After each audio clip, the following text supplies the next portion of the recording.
To create Gmail account without phone number, click on three dot icon on upper right corner. Now click on New Incognito window. In address bar, type google.com.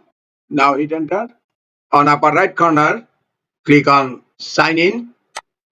Here you will find an option Create Account. Click on Create Account and now select for my personal use and type the username. I'm typing the name John and last name for optional Abraham.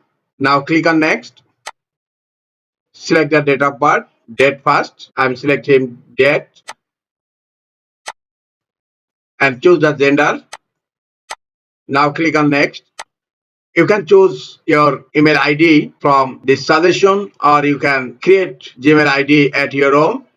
John Abraham 890 at gmail.com. Click on Next. I'm changing the number. Now click on Next.